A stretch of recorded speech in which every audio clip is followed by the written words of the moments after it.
What's going on, YouTube? JT is Reborn here, and welcome to another edition of After the Movie. Well, I just finished watching How to Train Your Dragon 2. Now, admittedly, going into this movie, I kind of had no idea what direction they'd go in with it. I didn't really see any trailer. I think I've seen some TV spots for this. I didn't really, feel too hyped going into this one. I saw the first one years ago, and I'm like, oh, I like that, and I was going to go see 2. And just kept getting delayed and delayed. And kind of like with Kung Fu Panda 3, I didn't watch the second movie until the day before the third one comes out. Ironic, huh? But anyways, so I saw this movie. Like I said, didn't really have any idea what take they go in. I don't watch the TV shows or spinoffs or anything like that. And from what I've been told, I have a friend who watches them. Basically what she told me was that the TV shows are set between movies 1 and 2. So I don't necessarily need to see the TV shows to understand what's going on with the third movie. So perfect, cool. I can just go straight from 1 to 2 and you should be all set. So How to Train Your Dragon 2, I think, is a better film than the first movie. For one thing, it's a little bit more mature. There's some deeper themes going on here. It goes a little darker, definitely, and there's a lot more depth to some of the characters, and I don't think it's quite as cliched as the first one was, because the first one is just like, oh, okay, I see what direction you're going in here, I see what direction you're going in there. But for this one, I didn't really know what to expect with it. Even when it started out, I'm like, oh, there's Hiccup's mother. Oh, there's this villain who comes in here who has a problem with dragons. I'm like, oh, it's Damon Hansu. I'm like, so that's pretty cool. So basically the plot of this one is it's been 5 years since the previous film.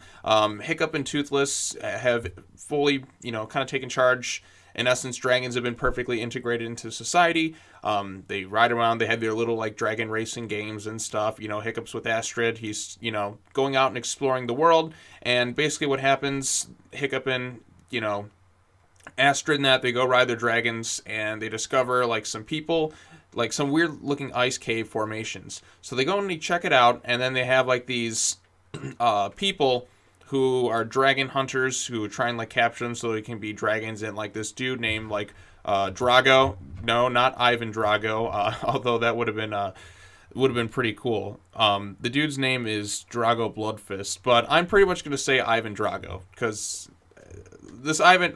Whenever you hear the word Drago, come on, what do you think of? You think of Ivan Drago from Rocky IV. But anyway, so this Drago dude's trying to control these dragons so he can, take over the world.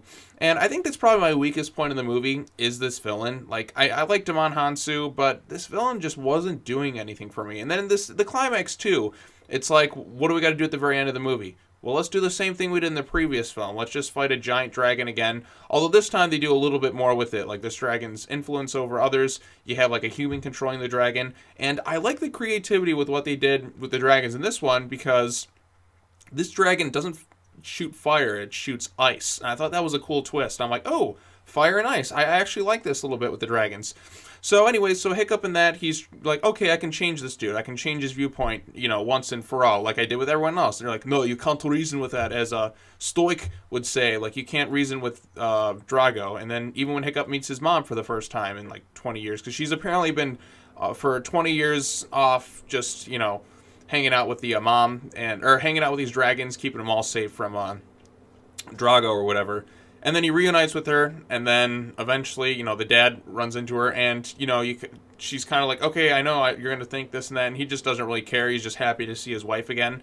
And I like that twist. It's yeah, he could have gone the cliched route of just being really pissed off and that this time. But instead, he's just he just doesn't care. He's just happy to see his wife again. I thought that was refreshing. Although, Stoic still has the problem of never just shutting up and listening to, Hiccup for once. Because, it's just, he still goes off rambling and rambling and rambling and rambling. Hiccup's trying to tell him something. For God's sakes, just shut up and listen to your son already. That definitely irritated me a bit. But, it wasn't nearly as, overdone as, the previous one. Because, he understands his son. It took him a little bit before he's finally listen, just shut up already. I know, and I know people just like this, too. Where you try and get a word in, they just don't shut up. They're just kind of talking and talking and talking. It's shut up! I want to talk. So, I can relate to what Hiccup's going through in this one. And, yeah, I definitely like that. The animation, once again, is breathtaking. DreamWorks really nailed the flying sequences once again in this one. The connection between... There is actually, something that happens in this movie that definitely does get pretty emotional. And, well, I guess since it's been, it's been 5 years since this movie came out. So I guess I can spoil it. So I guess for those of you who don't really want to... the third movie's coming out. By this point, if you haven't seen it, go check it out, and I'm going to get into some spoilers here. Hiccup's Stoic dies in an actually, like, really touching, like, in a really emotional scene, too. Probably, like, that's one of the things I liked about this one. I wasn't afraid to, go a little bit darker. And not, like, overly edgelord dark for the sake of being dark. Like I said, when I say this movie's more mature, it definitely is. Like, for instance, Hiccup, there's, like, this alpha dragon that this villain Drago controls that all the dragons listen to. If you take down the alpha, then, like, it's like in the previous film where they had all the dragons were bringing food to this giant alpha dragon, which they were all under the influence of. So they have to kind of, in essence, do the same thing in this one, because Drago takes this giant dragon to take down this other alpha dragon, so all the dragons would, be under his control. So then the alpha dragon that Drago's controlling basically uses, like, some mind control or whatever on Hiccup, and Hiccup just doesn't know what he's doing, and he turns his attention, or not Hiccup, Toothless doesn't know what he's doing, and he turns his attention to Hiccup, and he's, like, ready to kill him. And then Stoic sees this, and he runs and jumps in the middle of Hiccup's fire breath, and then that, ultimately kills Stoic. So Toothless, under the influence, mind you, kills Stoic. And it's a really sad sequence, too, because you're just like, oh man.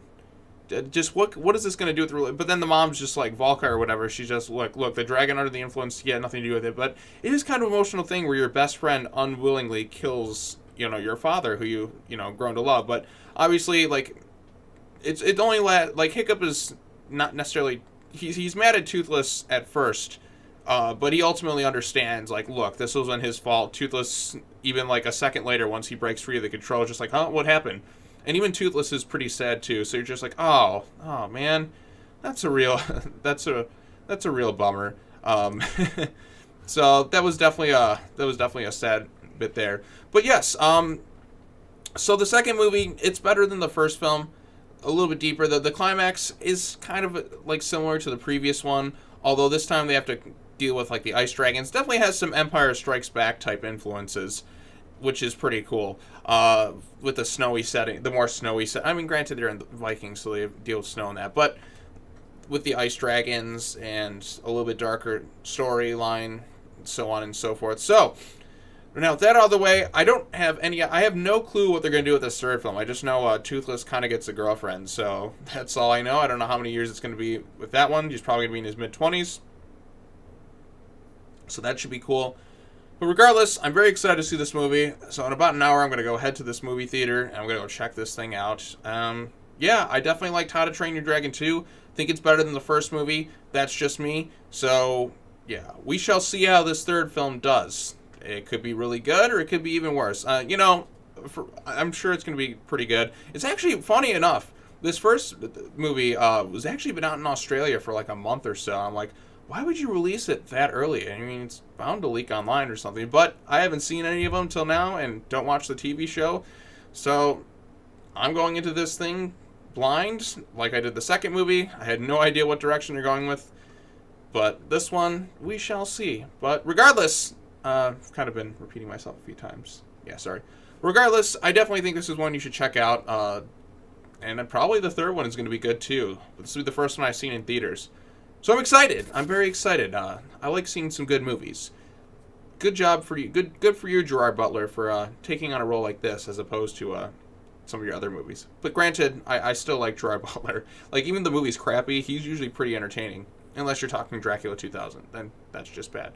But anyways, thank you so much for watching, everybody. Look forward to my How to Train Your Dragon 3 review. It's pretty much going to upload right after these two. And I also got a Groundhog Day review that will probably be uploaded immediately following this one or same time or something. I don't fucking know. I'm just doing whatever. So, all right. Thanks for watching, everybody. Take care now. Bye-bye then, and I'll see you next time.